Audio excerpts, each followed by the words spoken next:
fantastic. This is GT racing right now. He's got traction, he's going around the outside of both of them! Maloney! Oh, he's taken Anderson! Anderson's up to him! Oh my God! Oh.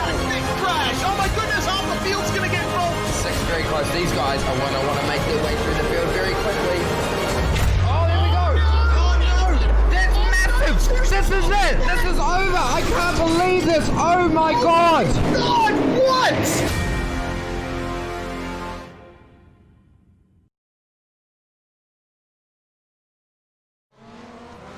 It's that time again to go hard and to go fast for the lookclothing.com Hard and Fast 2020 series presented by the driversclub.net.au, and we have been going on some bloody crazy short tracks this season, but we've somehow managed to go crazier because we're at Irwindale today, and if you know Irwindale, you know this. It's a figure eight.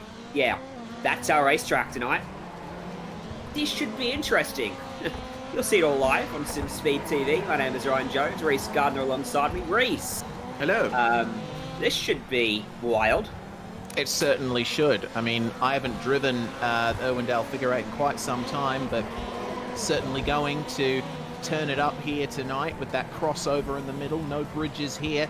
And with the 600 horsepower rallycross cars going around here, it's certainly going to result in some interesting incidents. Irwindale Speedway is in California, outside the Los Angeles metro area. Just taking a look at where everything else is in relation to it. And we zoom in a little bit further, we'll be able to see the magnificent Irwindale Speedway. You see the outer track, then you see the inner track, and right there is the figure of eight circuit, right in the middle.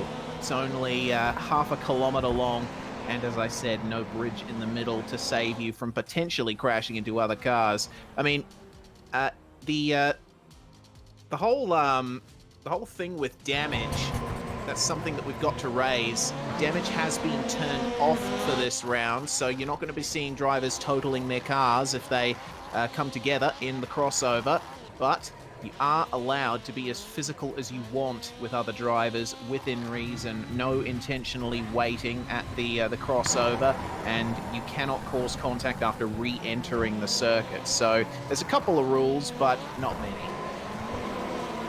Yeah, and I think we're going to see an interesting mix tonight because there is still money on the line, so you still want to finish first. So we're not going to see an all-out slugfest, I don't think, either. So should see some pretty exciting stuff. Let's have a look at how our championship stacks up after 4 rounds of action. This being pretty much the halfway point of the season. Up at the front, Reese. So no surprise to see who's leading, is it? No, certainly not. Jeremy Clark is way out in front there on 193 points. Hugh McLaughlin in second place on 134. It is looking closer there for second and third, and also for fourth and fifth between Mia Rose, Michael Skurlock, and also Jordan Pruden getting in there as well. Potential for that fourth place in the championship. But the amount of dominance that we've seen from Jeremy Clark, he's gotten the best of points hauls all throughout the season, and it seems like he's almost uncatchable. He has over $54 accumulated in prize money too. He does. He's racked it up pretty nicely over the first 4 rounds, and it is certainly a lot of good drivers up inside that top 10 and very tight, as you mentioned. Certainly 4th, 5th, and 6th, 3 points covering Rose, Skurlock, and Pruden. As always, going to have qualifying in a couple minutes' time. They'll have 10 minutes to complete 8 laps. And then our heat races, our consolations, or C or B main, and then into our feature event. Our feature will be 25 laps, and it should feature about 20 cars, I think, if along those lines, based off previous weeks, Reese, you'd say? Something along those lines, yes, which means there's going to be a pretty high chance of the front runners coming into contact with the rear of the field as they make their way through the crossover and the field spreads out. So how do you combat that? You don't. You just let it happen, man. I remember quite some time back after the conclusion of an official V8 season, myself, Seb Murray Westberg, and Leo Gray, who were all part of SimSpeed at the time, we all just set up a server here with the street stocks and the pro Mazdas, and we just had a lot of fun. Once you actually get into the race session, it's difficult to tell when drivers are going to be coming up on that crossover, so you've really got to just close your eyes and pray, I think, especially with the speed that these cars have. Yeah, exactly. So I think we might see a few twists and turns in terms of the race lead today. Quite likely that our race leader might find themselves getting very quickly sent out of that comfortable spot at the front of the field and to the back. So we've got 5 minutes left in practice here before we get into qualifying, where they'll be sent out in groups of cars. So they'll all see 5 other people on the racetrack and try not to crash into them. While you're doing qualifying, they're just doing driver's briefing at the moment, which is why no one is out on the track. I say what, I want to be in Group 4. Alex Purley, Gavin Sadler, the only people in it. And if that stays that way in qualifying, they'll have a big advantage because they'll find it hard to run into each other. Compare that to, say, Group 1 with John Schultz, Carl Stevens, Mizomo, Gant, Murray, and Albin. You want to spread yourselves out for qualifying, which means, well, when you're spread out on a figure 8 track. Yeah, I see where you're going with that.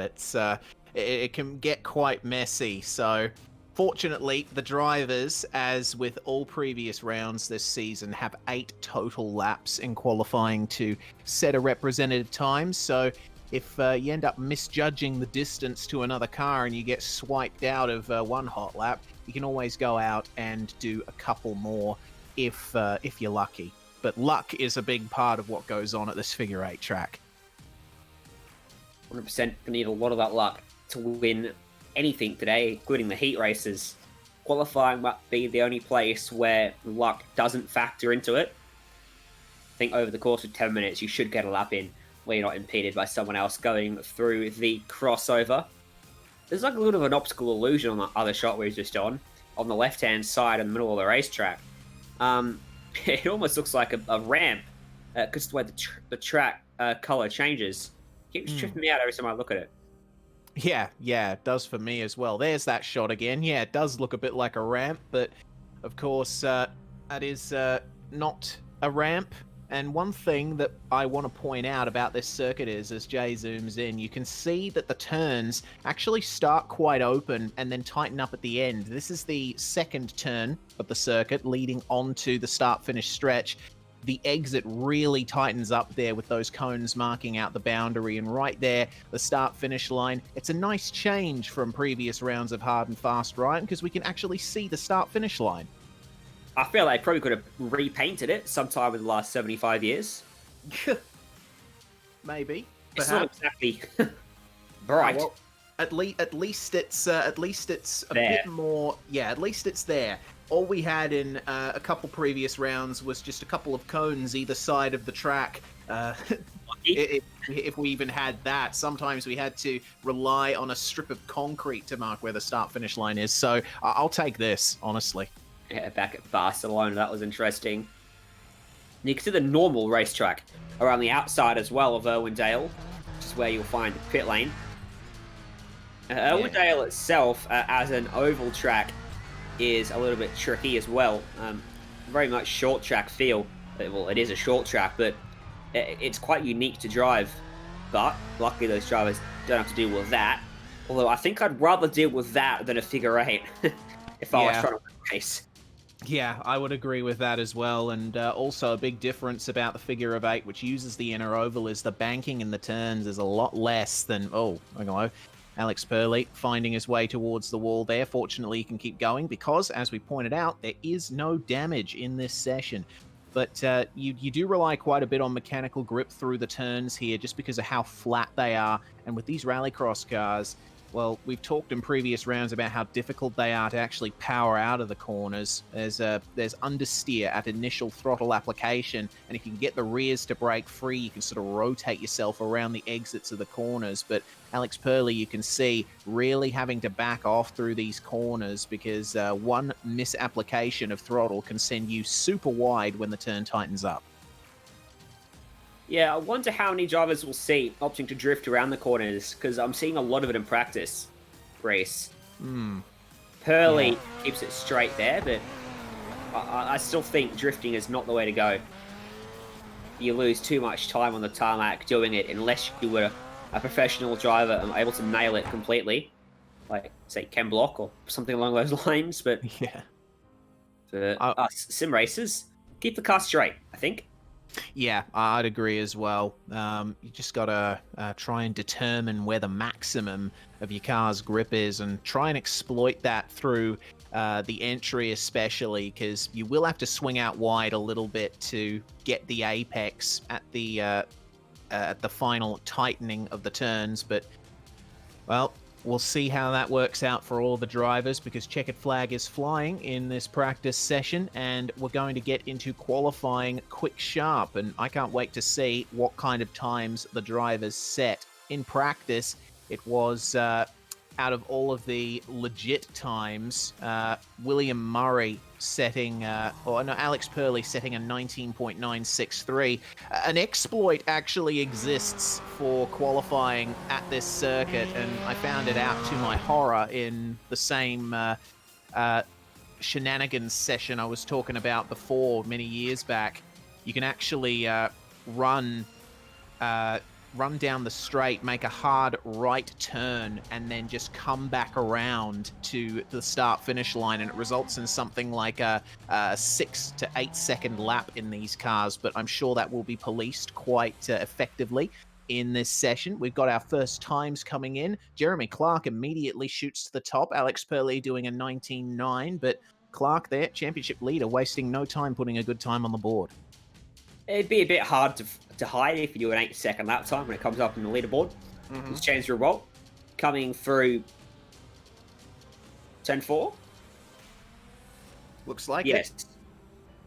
it. How do you number the corners in this figure 8? 1, 2, or just 1 and 2? 1, 2, 3, 4. I would go 1-2 basically, because But one it's turn America. is left, one turn is right. But yeah, of course we are in America, so maybe it is a 1, 2, 3, 4 sort of deal. Either way, you see the drivers coming across that crossover, and on James Revolt's previous lap, almost wiped him out. So the drivers already, as we predicted, having those kinds of issues in qualifying. John Schultz is in pit lane at the moment. So is Adam Neal.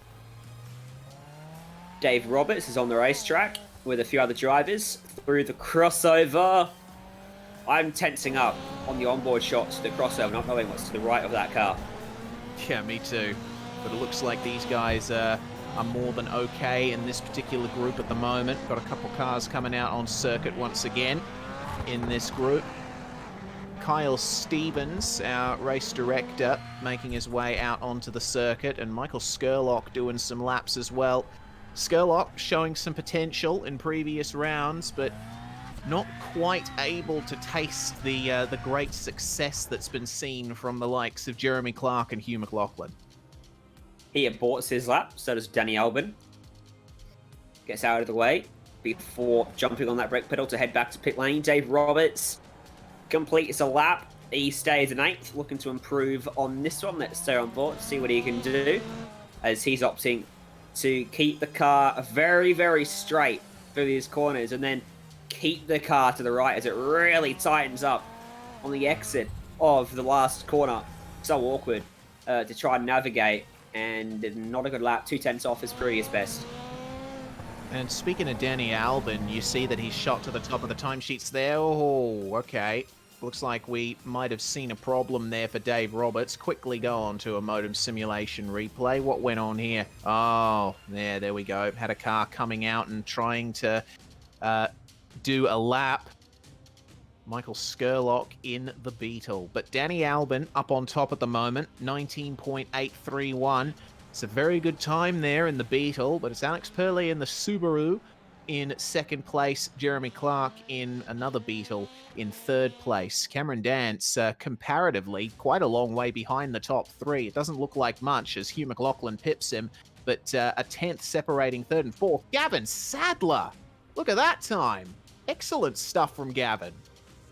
Goes 400s quicker than Danny Albon with a 19.791. In and out of that racetrack very quickly. This team immediately went back to pit lane.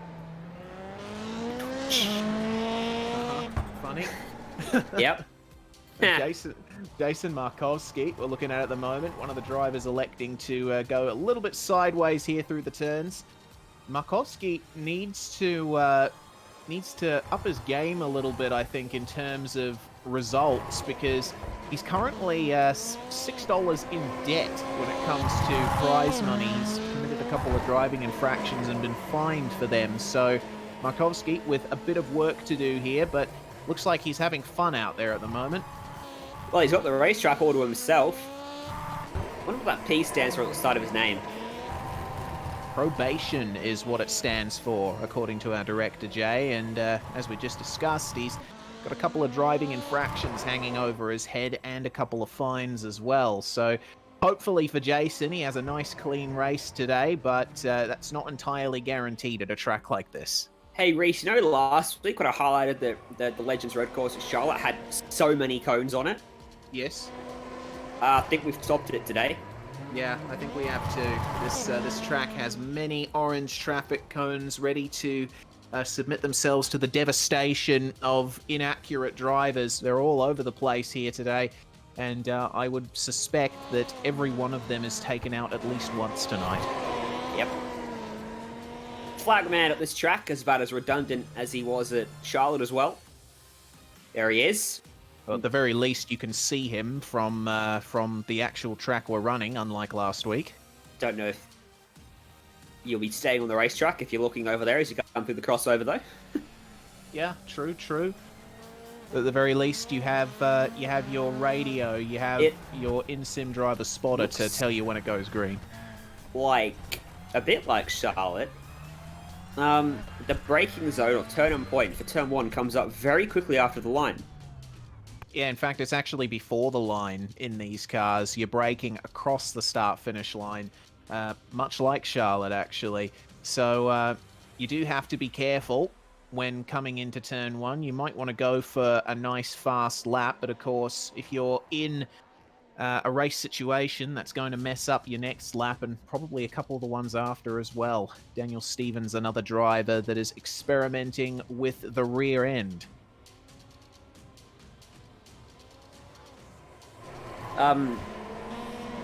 So when we see cars coming side by side to my men at the end of our races, especially we've seen it at least once today, wouldn't be surprised to see them both go straight ahead at the checkered flag, which we've seen a few drivers do here in qualifying already. Try and maximize their pace. Cameron Dance goes second. How about that? Oh, nice. Very nice. Only 0.015 behind the fastest time set by Sadler. So Cameron Dance, he's had some poor luck in previous rounds. A good showing at Charlotte, but putting himself in second place, that will give him the pole position start for the second heat, which is certainly going to help him. We've noticed in this series that the pole sitter has an incredible advantage at these short tracks. They do. They certainly do. Whether it's as much of an advantage at a figure eight, I don't know. I think the midfield, I've never said this in my life, I think the midfield is the safest place to be at a figure eight. Yeah, right. That's quite the statement, but I'd be inclined to agree with you. There go all the cones. I think that is John Schultz. Perhaps that is John Schultz doing all of that for us, getting a bit of mowing of some orange plastic grass going. Is someone going to collide? No, John Schultz backing off there. But I reckon the midfield might be a good place to be. If you're at the very front or the very back, well, you're the tip of the spear, so to speak. You're parting the Red Sea. It almost belongs on the SimSpeed quote wall. The midfield is the place to be. It's the safest place on the racetrack. Oh, man. And Jay says that should be our motto, considering how well we all drive. Well, I don't know who you're talking about, but Jay doesn't drive, he's saying. I do, and I've gotten some all right results in the past, so don't include me in this, Jay.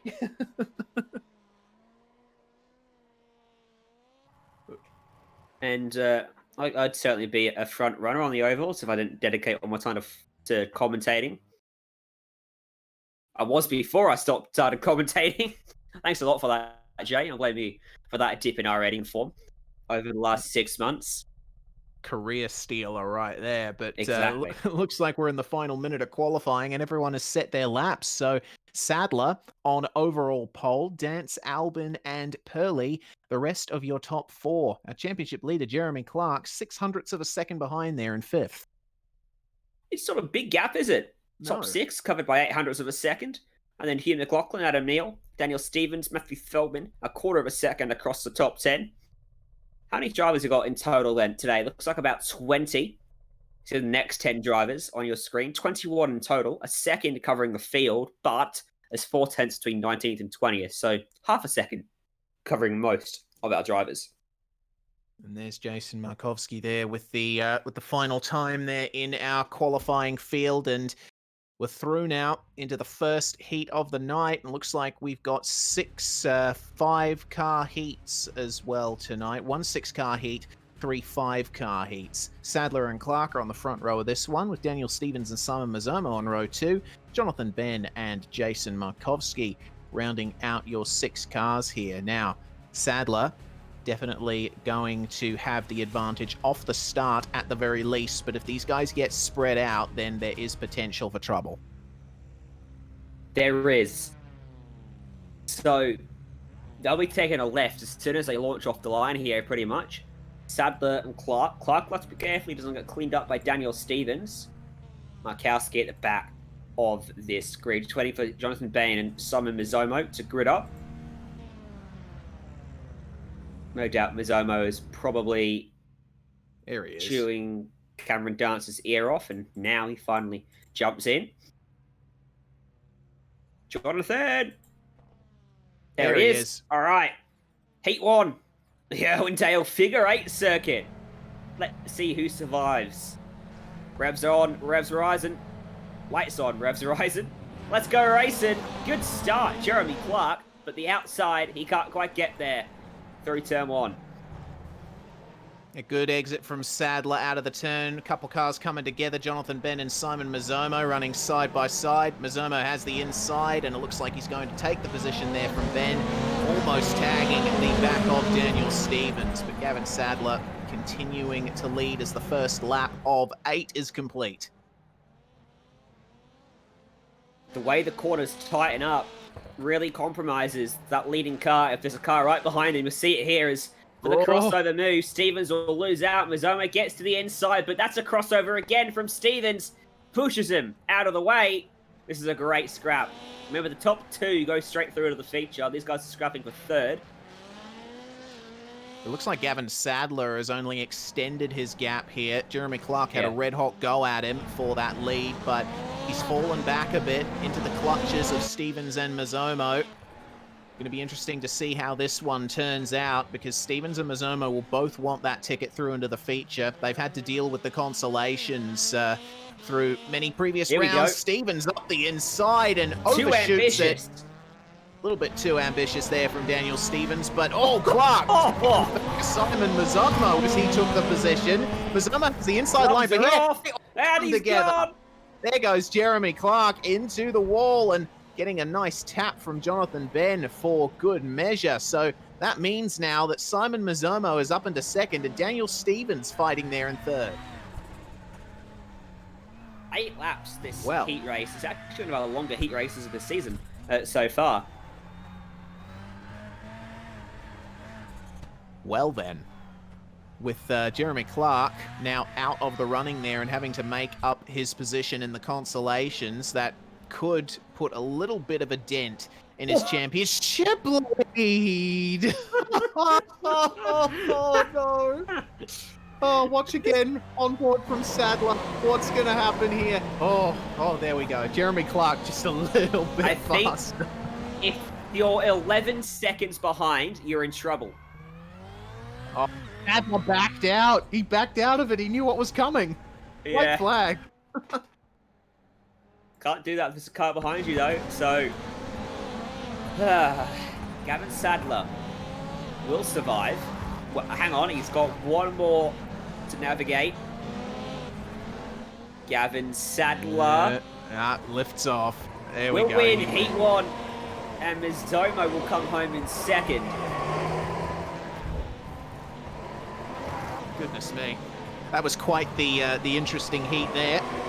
Jeremy Clark, obviously the worst to come out of that.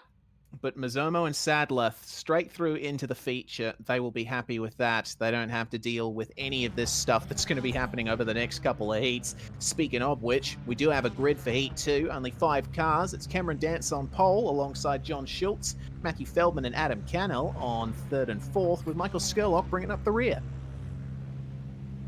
Back to 5 cars. The risk factor, in theory, gets reduced for this one. They're all gridded up. Let's go racing for our second heat of the night. Come on, Dance on the pole.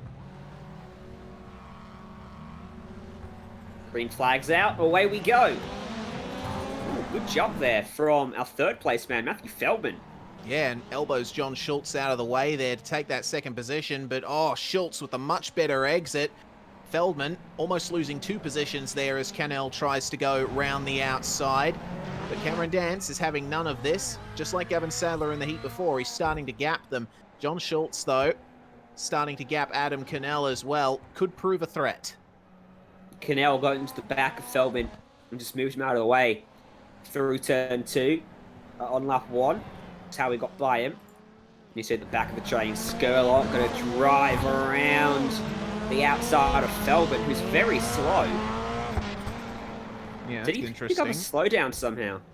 Maybe he did, because, track limits here obviously do apply. You can go a bit far outside the white lines, but it will still ping you if you make too egregious of an error. So that's a shame there for Matthew Feldman. He's continuing to be a little bit slow there at the rear of the field. We're right on board with John Schultz, who is chasing down Cameron Dance at the moment, and they are past half race distance at the end of this lap, so this is not over. Yeah, Feldman, by the way, is 5 seconds for your race leader, so at the moment, not in danger of a big collision. And if you get turned around, that's when you can very quickly fall into that trap of being a very awkward spot behind the amount of time behind the race leader. They still got to be careful they don't fight, because if they do, they could drag Cannell into the picture. Yeah, they certainly could. And I mean, Schultz is demonstrating something that you can use to take an advantage here at Irwindale. If you pick up the throttle through the turn, you can sort of set up a lunge up the inside when the corner tightens up. But it looks like Schultz got to slow down himself. He's been backed into Adam Cannell and has been turned around. So now Adam Cannell in 2nd place.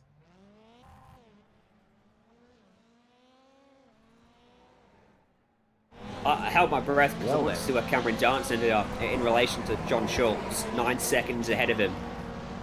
Oh, take care, guys. Oh, no, slowing up just to let them go.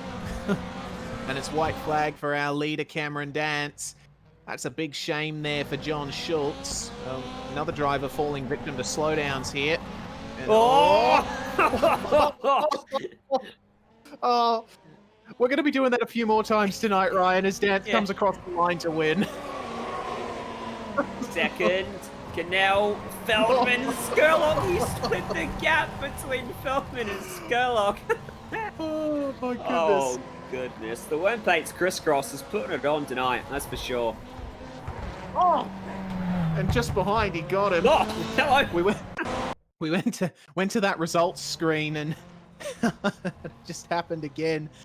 But okay, we got to move on, guys. Heat 3 is on now, and looks like this might be a replay. No, it's not. We'll go into the grid for Heat 3. Albin, McLaughlin, Ruwalt, Stevens, and Murray are your top 4, and they're already rising. We are away. Good jump from Albin. McLaughlin had to quickly cover off Ruwalt. And I tell you what, he's got to the inside of Albin. What happened to Albin through the exit of turn 1? He was terrible. Yeah, I think just overcooked it a little bit. Tyres not up to temperature. Yeah, he's been hit together with Ruwalt now as well. And and through he goes back into third. So it's a Ford Fiesta 1-2 here, McLaughlin and Ruwalt. As for fifth place, Carl Stevens and William Murray are fighting hard as well, almost making contact coming into the turn. It's a tale of the never-ending corners at this place, and ever tightening as well. It's really giving some McLaughlin, incentive. slow down. Chasing car. McLaughlin goes back to third, out of the transfer spot now. Back to fourth. Oh man, that's big for Hugh McLaughlin. Shows you how much the slowdowns can bite, and Albin using all of the road and then some there in that VW Beetle. McLaughlin just sticking towards the inside. Not able to get the run, just wants to try and avoid coming together with someone over the crossover. But this top two here, Ruwalt and Albin, Danny Albin has really picked up his game here and is really harassing the back of Ruwalt. He is. It's a good little battle here. Stevens and McLaughlin falling away. After McLaughlin made that mistake, I wonder if Stevens picked up a slowdown then. He was really cutting it tight. He's trying to drift his way around the racetrack, and it cost him a lot of time. That it did. You can see just how much of a value it is to keep your car as straight as you can. McLaughlin now falling into the clutches there of Kyle Stevens, having recently just passed him, but William Murray right there to try and take that position if Kyle Stevens slips up. Our top two, though, Albin's going very hard into the corners, and he's really stretching out the line. We're right on board with him. You'll be able to see what he's doing down the straight line sections. So McLaughlin really almost underdriving it there in the lead, but Albin going all the way across the white lines, try and get as much momentum as he can down the straights. He might get through this race without any close calls with the crossovers. 4.4 seconds covering the field. White flag then. Battle for the lead. Ruwalt trying to fend off Albin through turn one. Who gets the exit? Albin gets to the bumper of him. Oh, here we go. Bump. Oh, there we go. It's happened. Ruwalt pushed wide and Albin threw into the lead. Can Ruwalt drive back at him with the exit? No, he can't. Albin will win heat number 3. Ruwalt will transfer with him straight through into the feature. McLaughlin third, Stevens fourth, William Murray fifth. Closest field we've had so far, 3 seconds. By far, I reckon, and it shows you how much controversy can erupt on the final laps. Alex Purley and Adam Neal are our front row for the final heat of the night. Robertson Bond behind them with Jamie Taylor in 5th place, and they're already rising the revs. We're about to go green for the final heat. Purley on pole. Can he get a good start?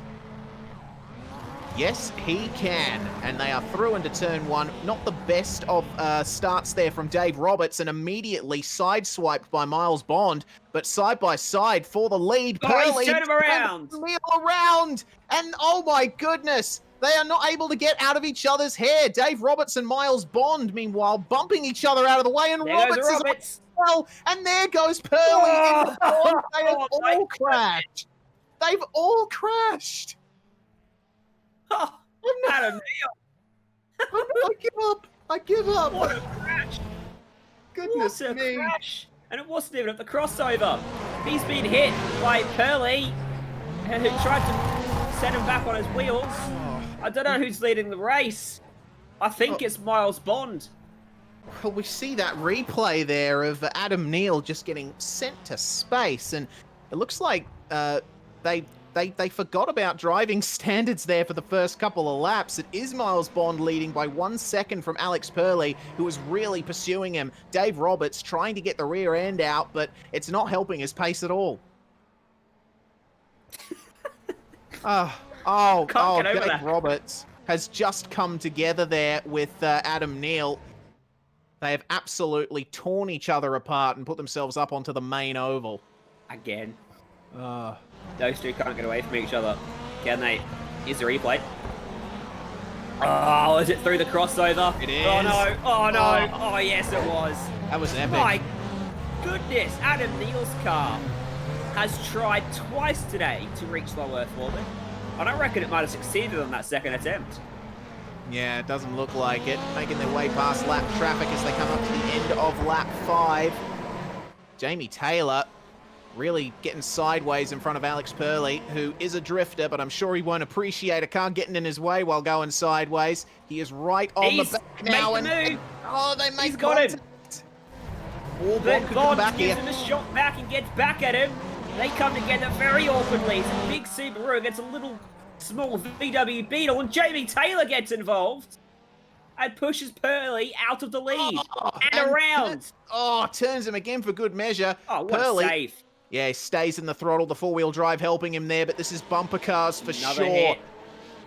Oh my goodness. I don't great think it's... heads up from Bond there to tuck the car in for the run. Oh, what a hit.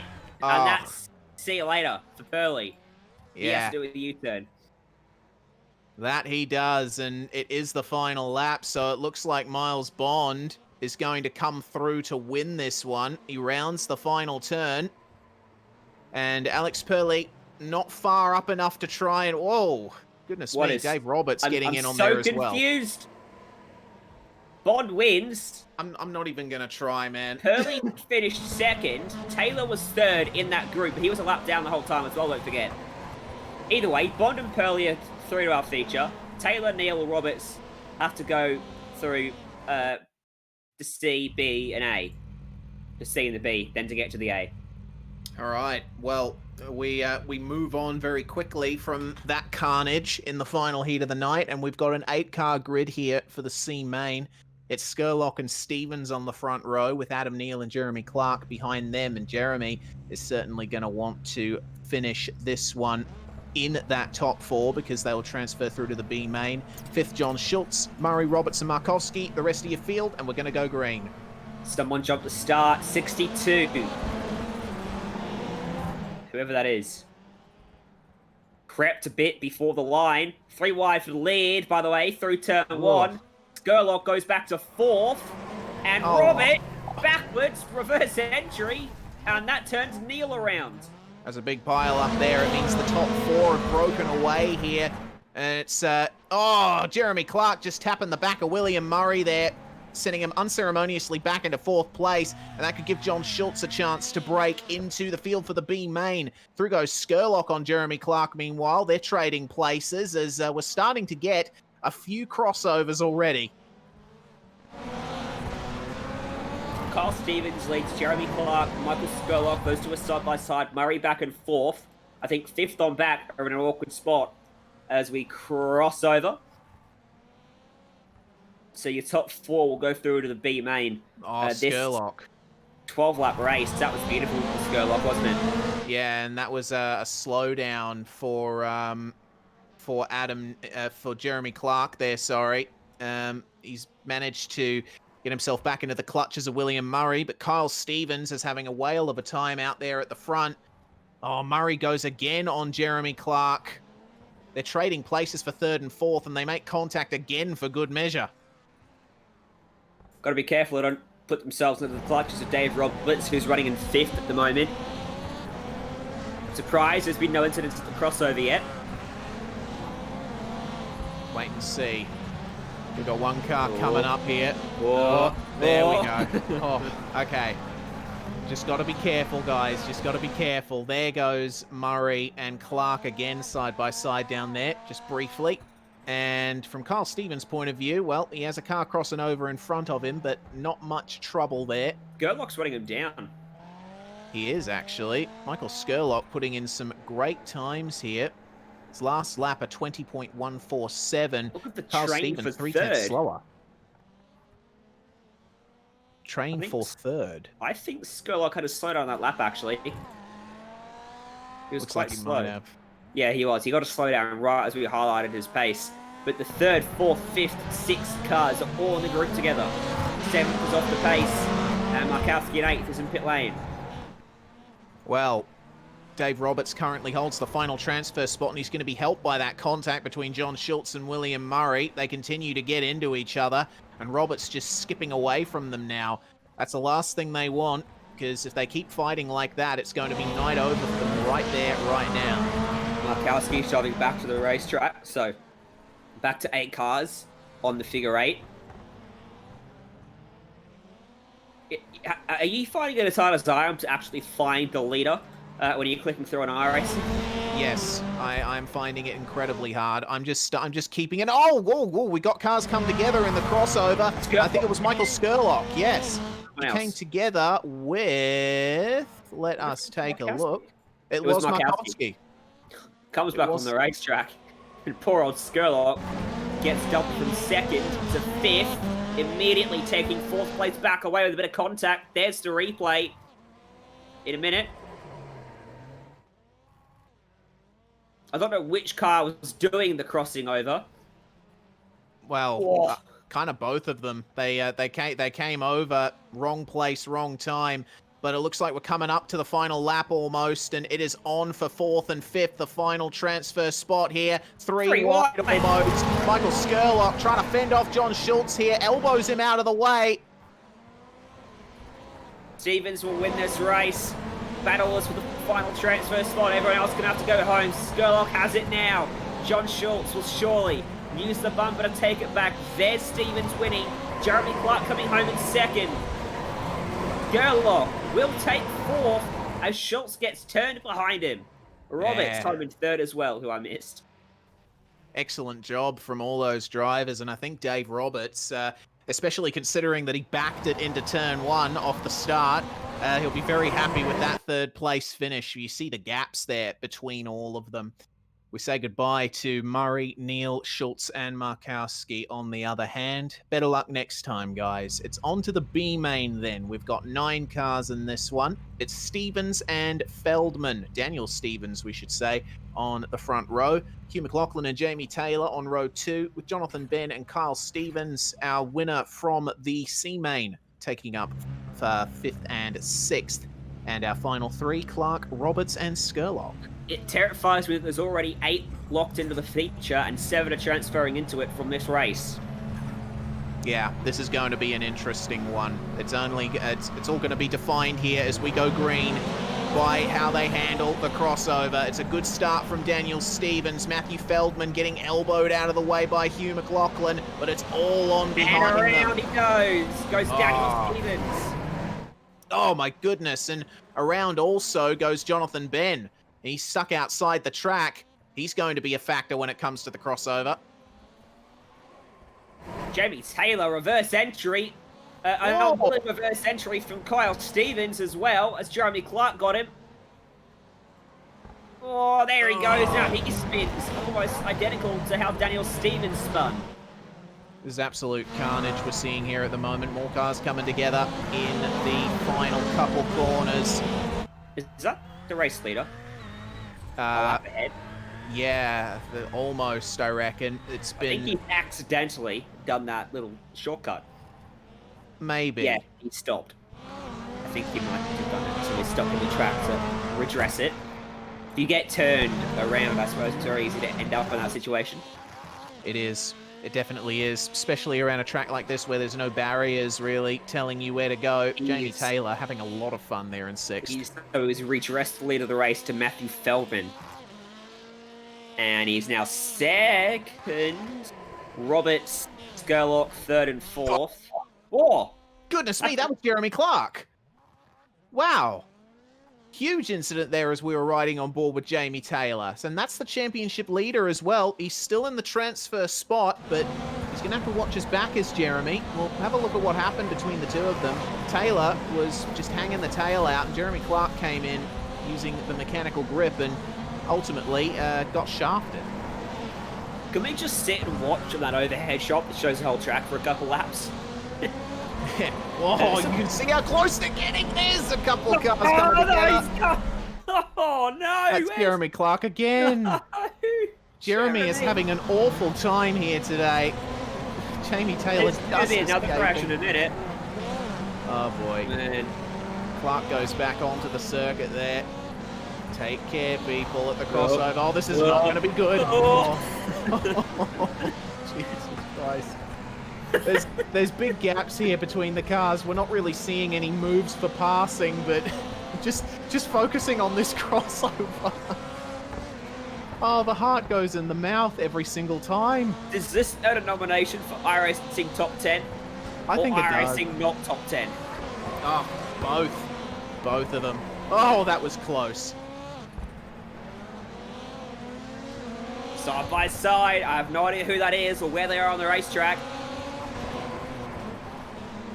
Splitting the gap, that was Jeremy Clark. Combs go flying. There's Matthew Feldman. That is someone behind him. There's Clark and there's smoke. Not again. Yeah, Jeremy Clark not having a good time here at all today. He's been smashed out with the crossover. The most out of just about anyone in this race. Carl Stevens, on the other hand, looking to hold the line here from 5th. All these guys are a lap down on the top 4. The Stevens and Stevens are together on track. Kyle in 5th and Daniel there in the Beetle in 3rd. Coming up to the final lap as well. Matthew Feldman just about coming onto the start-finish stretch to get the white flag. And Dave Roberts now into the lead because Matthew Feldman has done something naughty, I think. Yeah, don't throw it at me. I don't know what's happening. I don't know what's happening either. Roberts has crashed the crossover. Oh, Feldman's there we back go. into the lead. Well, for that to happen on the final lap, certainly a godsend for Matthew Feldman. Rounds the final corner and across the line to take victory in the B main. Excellent stuff from those guys, but really coming down to luck. It's so close there through the crossover. Phillip nearly got cleaned up there. Jamie Taylor in 7th place will transfer to the feature 3 laps down. But crucially, Jeremy Clark and Hugh McLaughlin, our top 2 in the championship, will not make an appearance in the feature. That's big. It is. Our feature race is 15 cars strong. Oh boy, this is Oh, going to be no. carnage. Let's do the world's quickest grid read you've ever seen. Sadler on pole, dance alongside Alwyn Bond, 3rd and 4th, Mazomo, Cannell, Ruwalt, Purley, Feldman, Dave Roberts, your top 10, Daniel Stevens, Michael Skurlock, Kyle Stevens, Jonathan Benn, Jamie Taylor, and Jeremy Clark is not in the field. Jeremy Taylor's the last car. I ran out of breath. Well, let me take some of that breath back for you because we are about to go racing, and right at the back of the grid, Jamie Taylor starting on the curve. So that's going to be quite interesting for them. Hearing the revs rise, we're about to get a green flag here for the feature. The crisscross at Irwindale is finally go. It's a great start from Cameron Dance on the outside, and he goes to the inside quick sharp, but Albin there for the lead, smashing Gavin Sadler out of the way. Huge crash in the background, 2 cars flipping. And we got more cars flipping. On the Irwindale Oval. We are going to see some wild crossover moments very early in this race with this many cars. Albin he will lead lap 1. From Cameron Dant, Simon Mazomo, 2nd and 3rd, Texans Fitzstar having a good day out at the moment. This is all down to luck at this stage, I think. Yeah, I'd agree. Danny Albin doing exactly what he needed to. Oh my God, and he's been taken out right in the middle of the crossover. And that promotes Sadler back into 2nd. Cameron Dance leading now in the Beetle, but Simon Mazomo round the outside of Sadler. Sadler, I think, got a slowdown. Oh, a little bit of double teaming there. James Ruwalt bumping Sadler out of the way. Take care over the crossover, guys. I think Bond's now a lap down. Skurlock is scored as the leader, but he has been for a spin. Ruwalt gets turned around by a car going the same direction as him through the crossover. By his teammate, no less, as Gavin Sadler now has the inside on Alex Purley, but they come together and Purley turns Sadler around. Gavin Sadler, our pole sitter for the feature, has had a very ignominious end to Dave this one. Roberts and a Texans car. It's Mazomo. All right, and on his side and on his roof for good measure. And on his side again. He almost... He like almost he did it. He landed it. that came in there, ruined it. Replay up. Let's see who was the culprit. Oh, Stevens just went right into him. And Goodness then me. he almost had it landed, and then car came along and hit him again, but then he still landed it. Good stuff there That's a from great Simon. dancing move. That it is. Cameron Dance has had a Dance is actually now in pit lane. I think I think he was hit there. He was, and it was not in the crossover. Dave Roberts actually full on cleaned him up and sent him past the wall.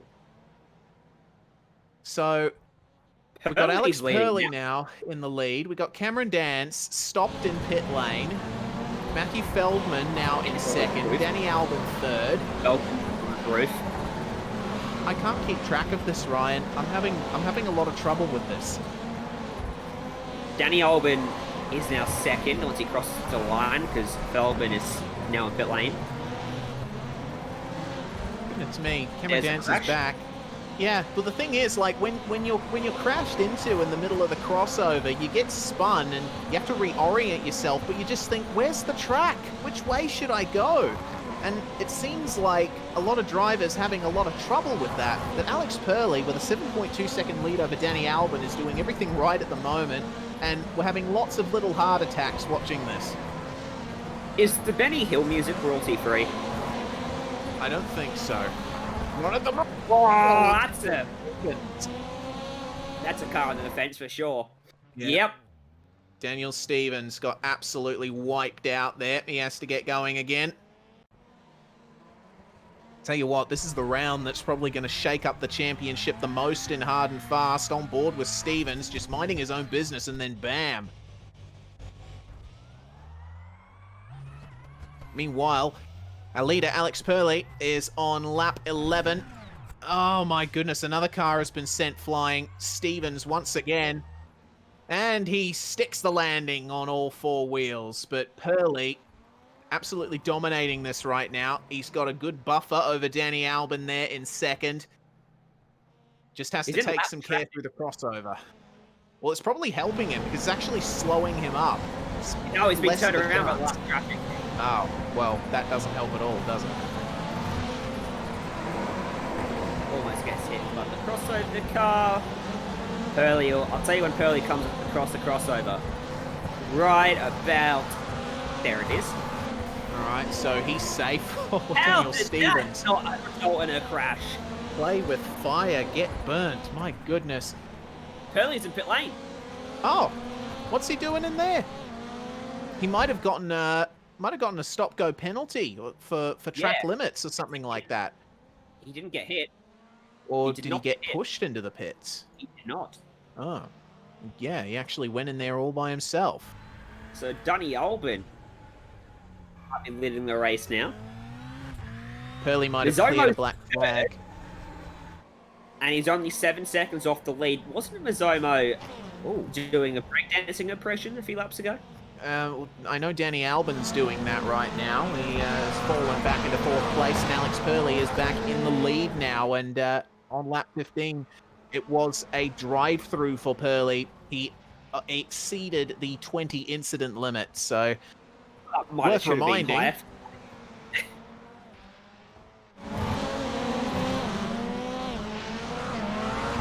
Zomo from second, put in the fence, and now he's got nowhere to go. Oh, Daniel Stevens backs out of the way. Oh, they come together again as they try to get going, and Cameron Dance right in on this. Will he make contact with his teammate? No. Alex Purley has been smashed out of the lead as he comes through the crossover. And Roberts has been smashed out of wherever he was, as he was behind the Texent cars there. A lot of cars coming into the pits here for penalties. Lots and lots of 4Xs being handed out here today. Purley, Sadler, Ruwalt, Kyle Stevens, and Daniel Stevens have all taken turns towards the pits here, and Simon Mizomo and Cameron Dance trading places there for what is now 4th and 5th as Stevens and Sadler fall down the field. Oh, God. I don't want to look at this crossover for many, many months after I'm done with this tonight.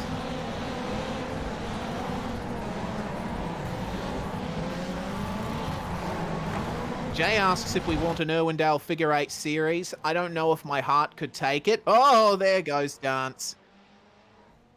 Smashed off once again in the middle of the crossover. And he's gone the wrong direction, I think, when he's reached on the racetrack.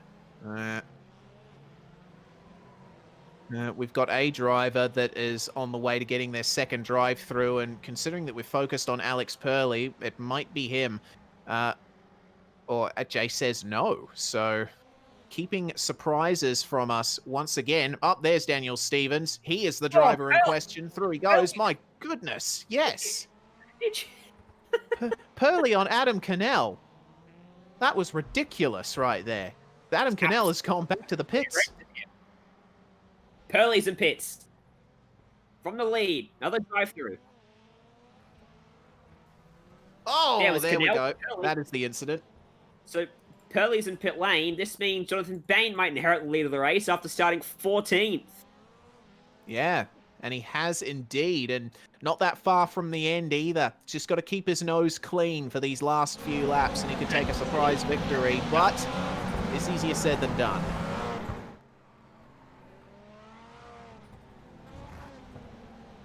Ready to go. Purley's still leading. How's that happened? Yeah, I have no idea. What is going on at the moment? Oh, Purley just got DQ'd.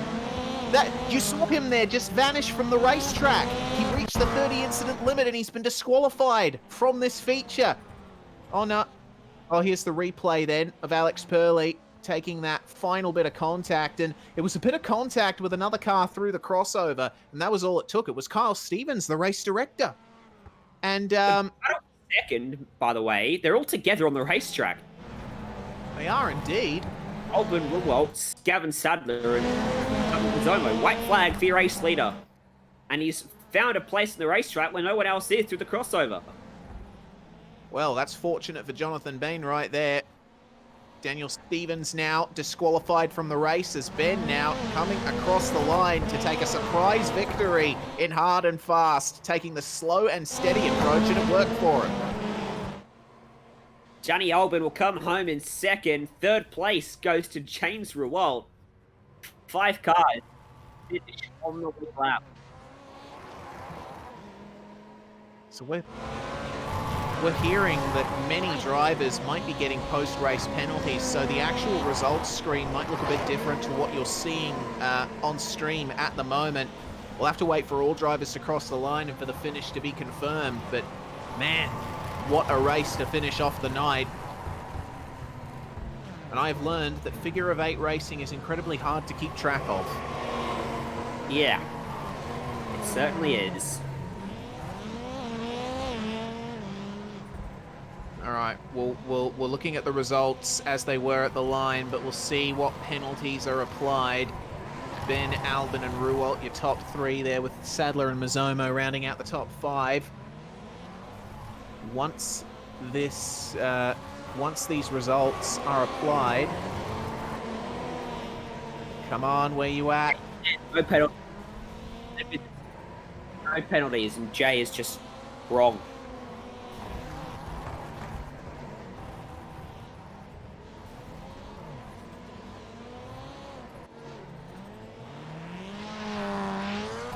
So 5 drivers with exceeding the incident limit just at, before or after the checkered flag came out.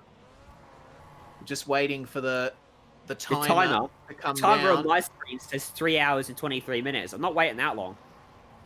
Yeah. Jay assures us it won't be that long. I certainly hope so. Why are we listening to Jay is the real question here. All right. Well, if we go through the results now, they'll probably update once we've gone through them. So, Penn, Albin, and Ruwalt, your top 3, with Sadler and Mazzomo rounding out the top 5. Great finish for Simon Mazzomo and for Gavin Sadler as well. Cameron Dance and Dave Roberts in 6th and 7th, with Feldman, Stevens, and Purley rounding out the top 10. Purley was in the running to win this one, so big shame for him. It is. Daniel Stevens finished 11th. Michael Skurlock, Adam Cannell, Jamie Taylor, and Miles Bond 13th, 14th, and 15th to round out your feature field. Well, the drivers are just having fun out there now. And who knows how much longer that's going to go on for.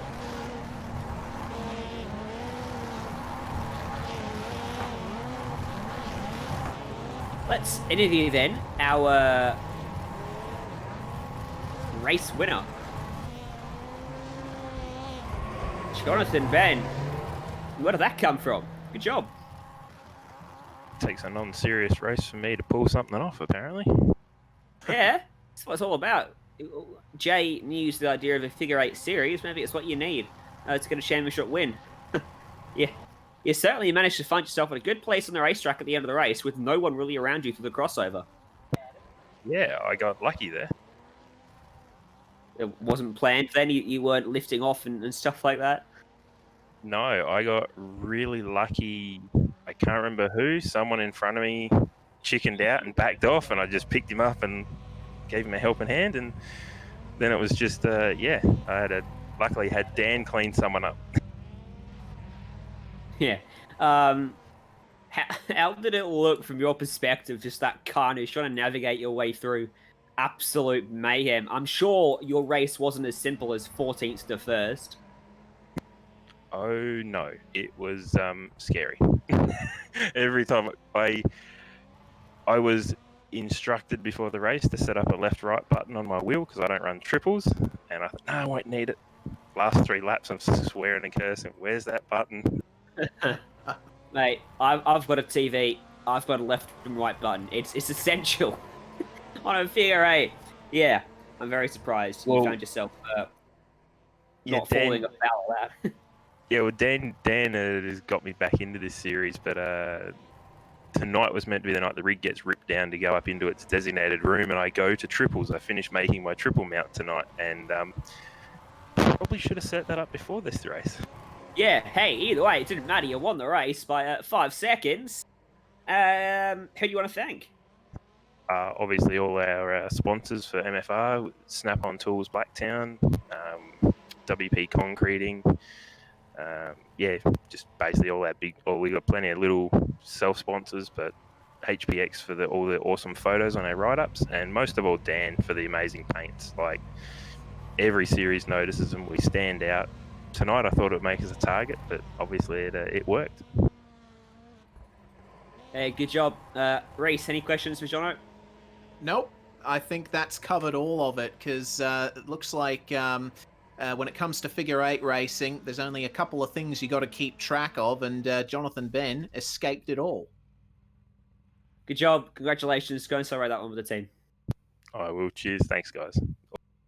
Jonathan Ben comes home with the race win at the end of an interesting night of racing at the Irwindale Figure 8. That brings us to the end of our broadcast. Load of fun. We'll be back next week for the next edition of the Hard and Fast series at 9 p.m. Australian Eastern Time. We're going to hell next week. The racetrack. Hell. Next week, everything goes to hell. Yeah. From the Figure 8 to hell. It should be interesting. Doesn't sound like much of a difference, to be honest. No, it doesn't. For tonight, though, my name is Rotten Jones. Reese Gardner alongside me, Jay Kennedy behind the scenes. Thank you for tuning in, and we'll see you next time.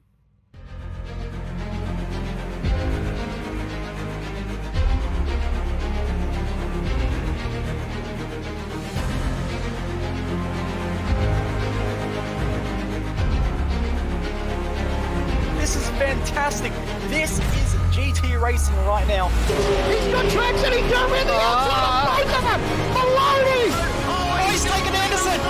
Anderson's up to him. Oh my God. Oh, big crash. Oh my goodness. Half the field's going to get rolled. Second very close. These guys are want to make their way through the field very quickly. Oh, there we go. Oh no! That's massive! This is it. This is over. I can't believe this. Oh my God. God, what?